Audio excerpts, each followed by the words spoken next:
você é aluno do 6º ano, estou com você hoje para mais uma aula de ciências e o tema da nossa aula de hoje é manejo e conservação do solo.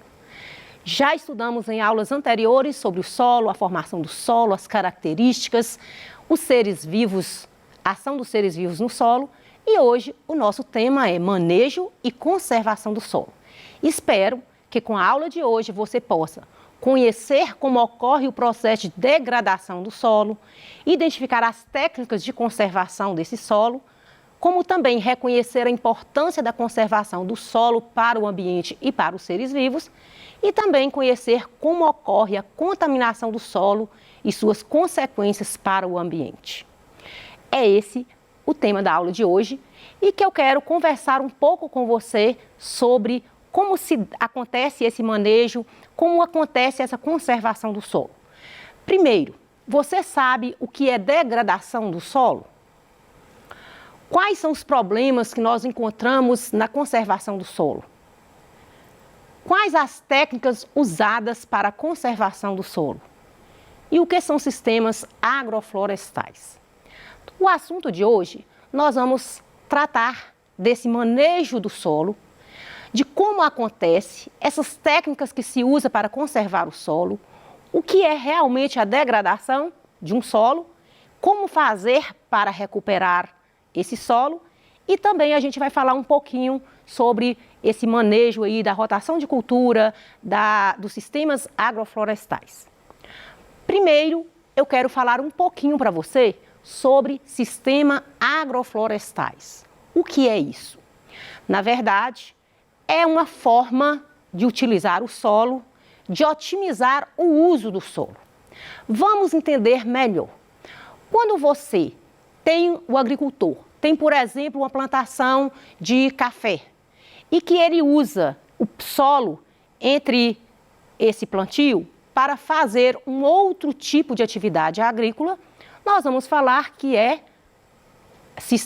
está utilizando de um sistema agroflorestais. É utilizar as plantas nativas daquele lugar e utilizar o solo que está ali disponível até mesmo diante dessas plantas nativas. Então, os sistemas agroflorestais, eles vão ajudar a diminuir o desmatamento, otimizam o uso da terra e ajuda aí a diversificar a produção agrícola. Aquele espaço disponível que está ali com o pomar, por que não utilizar ali para fazer outro tipo de plantio entre aquelas frutas? Que no caso aí poderia utilizar o plantio do feijão, o plantio do milho, o próprio plantio de hortaliças e aproveitar, otimizar aí o uso do solo. E com isso vai acontecer o quê? Um desenvolvimento sustentável. Vamos utilizar desses recursos, utilizar o solo de uma maneira bem prática, bem simples e utilizando aí, aproveitando esses plantios, né, de árvores ou de plantas nativas ou até mesmo das frutas. Com isso, nós vamos perceber que com a implantação desse sistema agroflorestas, faz com que ocorra aí a preservação da biodiversidade, vai acontecer também a preservação da flora, da fauna e, logicamente, vai enriquecer aí o solo com o que a gente chama de matéria orgânica. Mais plantas, mais decomposição, mais disponível aí a matéria orgânica para o solo. É um tipo de preservar o solo. Esses sistemas agroflorestais, eles têm uma série de vantagens, não só na parte econômica, mas também na parte ambiental, onde vai ter uma diversificação na produção do aumento da renda familiar. Ou seja, utilizar aquele solo de uma forma também agrícola, aumenta a renda familiar, porque vai ter mais produção. Vai melhorar aí a fertilidade do solo, devido à presença aí dessas plantas, que vão aí ajudar aí no processo de decomposição, devolvendo para o solo aí essa matéria orgânica de que o solo precisa para sobreviver e para dar vida às plantas. Com isso, utilizando o sistema agroflorestais elas também vai reduzir aí a erosão, porque não vai precisar ter o desmatamento, vai utilizar aquelas próprias plantas nativas e utilizar o solo em volta, de maneira que o solo sempre vai estar coberto.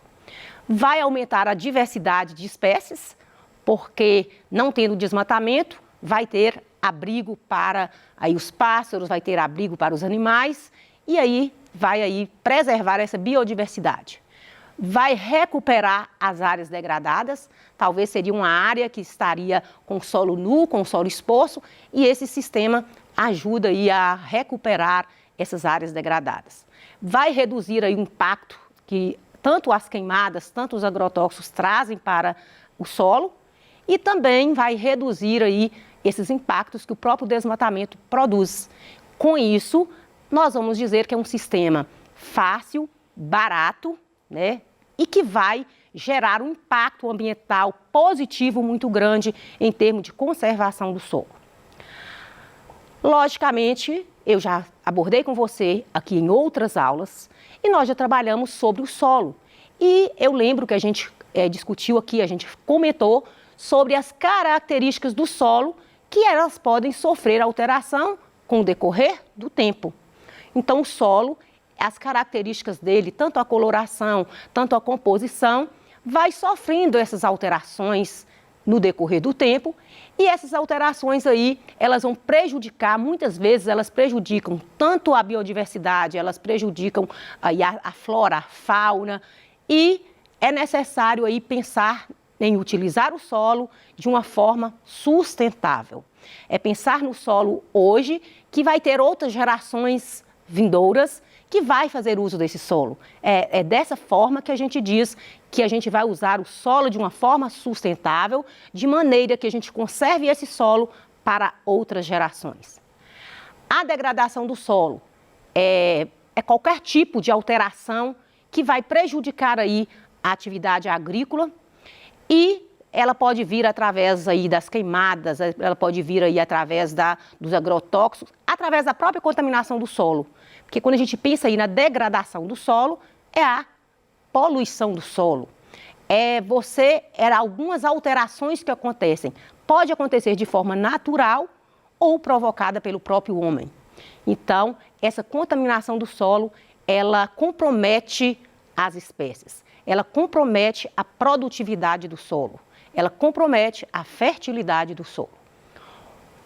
A primeira ação que a gente vai falar aí, que acontece no ambiente, que acontece no solo, que é um tipo de degradação, é a erosão. Você já aprendeu comigo aqui nas nossas aulas que a erosão do solo ocorre quando o solo está descoberto.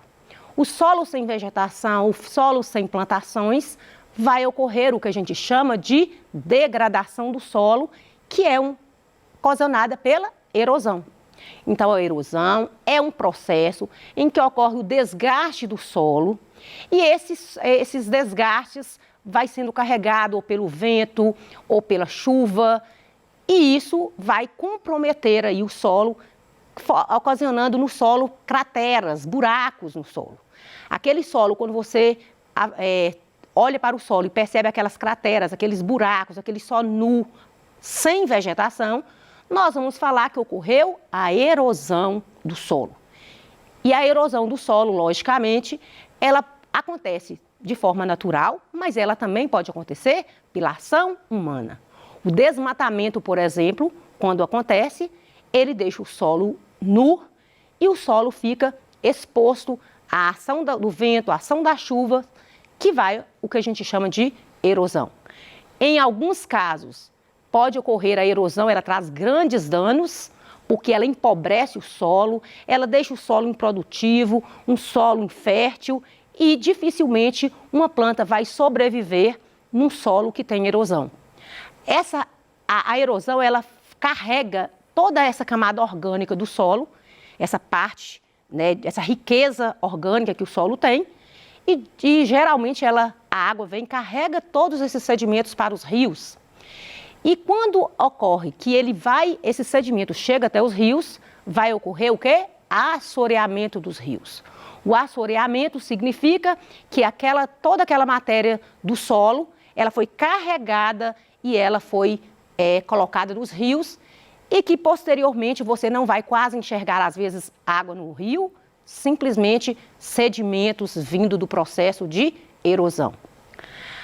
Existem técnicas que se usam para evitar a erosão, para corrigir a erosão no solo, para corrigir aí o desmatamento, que nós vamos falar de algumas técnicas que muito utilizadas hoje em dia, que é o reflorestamento. O reflorestar é o quê? Plantar de novo, é plantar novas árvores. Todo momento que teve o desmatamento, é necessário ter o reflorestamento. Então, arrancou, é repor, plantar de novo e não deixar o solo nu. Uma outra ação também que evita muito a erosão, que utiliza muito na zona rural, é o plantio em curva de nível. São formas que se usa, que os agricultores usam para que evite a erosão.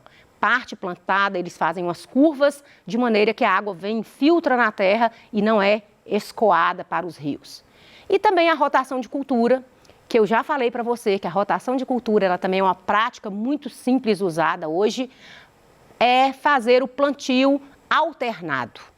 Momentos em um ano você utiliza ali um tipo de plantio, outro ano outro tipo de planta naquele solo. E isso que é o que a gente chama de rotação de cultura.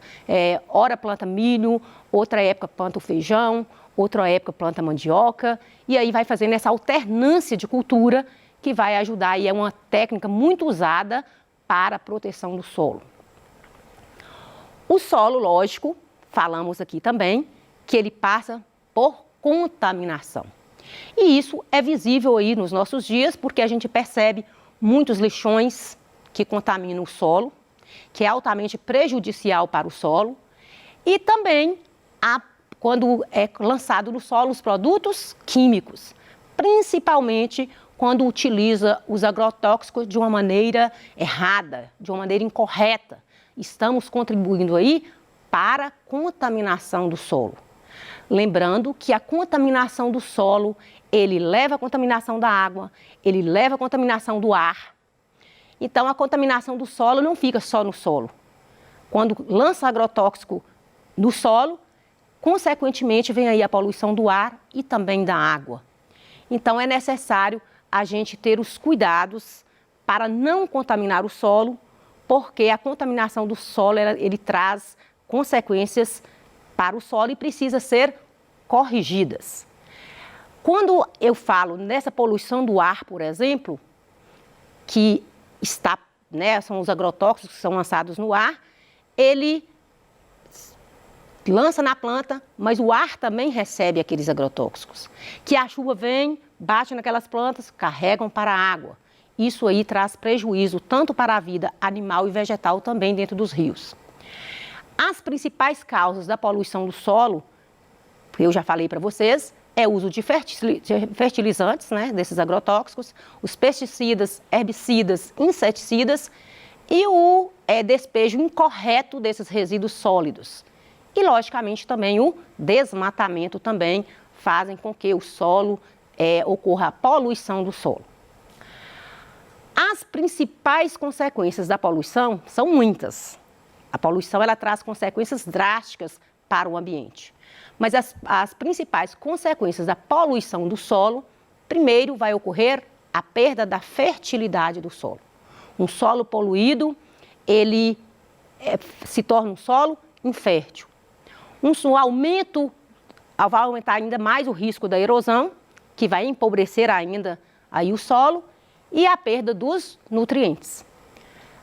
Vamos falar aqui, por exemplo, que a gente vai abordar ainda hoje, as queimadas. As queimadas, ela ocorre fazendo com que o solo perca os seus nutrientes e perca também a sua fertilidade. Como é que nós podemos fazer para evitar que o solo seja contaminado? Quais as nossas ações para reduzir aí esse grau de contaminação do solo? Quando a gente pensa aí nos resíduos, na redução ou eliminação de uso de fertilizantes e pesticidas nocivos. Então, em todo momento que você deixa de usar esses tipos de fertilizantes químicos sintéticos, você está colaborando aí para a fertilidade do solo, para diminuir essa contaminação. O reflorestamento também vai ajudar muito, vai contribuir, porque as plantas elas enriquecem aí a matéria orgânica do solo. E também controlar aí o lançamento de lixos tóxicos pelas indústrias. Tem que ter esse controle ambiental, porque nós sabemos que as indústrias elas são fatores aí que contribuem demais para a contaminação do solo por causa dos resíduos tóxicos que são eliminados. A reciclagem, com certeza, e a destinação correta do lixo e o seu tratamento. Então, falamos já aqui sobre o saneamento básico, a importância do saneamento básico para a conservação do ambiente e quando ocorre a prática de coleta do lixo, ter a coleta seletiva, ter um destino adequado para o lixo, nós vamos falar que nós estamos contribuindo aí para evitar a contaminação do solo. As queimadas, elas prejudicam o solo, já falei para você, e elas eliminam esses nutrientes aí, que é o potássio, que é o fósforo, que é o nitrogênio, e entre outros aí que vai estar presente no solo e as queimadas destroem, de uma certa forma, esses nutrientes. As queimadas, elas vão matar os micro-organismos presentes no solo, que vão fazer o processo de decomposição, que são fungos e as bactérias, e aí que ajudam muito as plantas a desenvolverem. As consequências das queimadas são muitas, inclusive ela vai eliminar os nutrientes, ela vai matar os micro-organismos, ela vai desencadear aí uma degradação do solo, uma contaminação do solo, vai aumentar o dióxido de carbono no ar, contribuindo aí para aumentar a temperatura da Terra, que é o que a gente chama de aquecimento global, vão poluir aí as nascentes, as águas subterrâneas, rios, por meio das cinzas, e com isso vai destruir o habitat dos animais. Os defensivos agrícolas, eles são produtos que são utilizados aí nas plantações, que se não tiver um uso correto, adequado, com quantidades, com tudo corretamente, vai contribuir ainda mais para contaminar o solo. O certo é que o agricultor não utilize desses recursos aí, desses agrotóxicos. Utilize aí de forma natural o processo aí de decomposição do solo, onde vai produzir essa matéria orgânica que vai nutrir as plantas. O máximo, evitar o máximo aí o uso dos agrotóxicos, desses defensivos agrícolas, que vai fazer com que muitas pragas sejam exterminadas, mas de uma certa forma eles aí contaminam o solo e contribuem aí para a degradação do solo. Os defensivos agrícolas, eles são nocivos para os seres vivos e vai contaminar aí o solo, o ar, a água. Os agrotóxicos, eles vão reduzir aí a fertilidade do solo e vão diminuir aí a biodiversidade, vai aumentar a acidez do solo e vai trazer grandes problemas aí para a agricultura. Você hoje aprendeu, né, sobre as formas de manejo do solo, as formas de contaminação e como fazer para evitar aí a contaminação do solo. Espero que você pesquise mais, busque aí nos seus livros de ciências mais conhecimento sobre o assunto e que você faça essas atividades que eu estou deixando aí para você verificar se realmente você compreendeu, fixar aquilo que eu passei hoje para você. Hoje a aula, ela abordou muito aí sobre esse processo todo de como manejar o solo de uma maneira sustentável. Então é isso que eu quero passar para você de forma simples, que nós podemos utilizar o solo de maneira que ele não seja contaminado. Existem técnicas baratas que os agricultores podem fazer. Evitar as queimadas, evitar o uso de agrotóxicos é essencial aí para a preservação do solo. Estou deixando aqui algumas atividades que você possa estar aí fazendo e verificando se realmente você compreendeu a aula. Te espero até a próxima aula. Aguardo você. Não perca a nossa próxima aula, ok? Muito obrigada e agradeço a sua participação.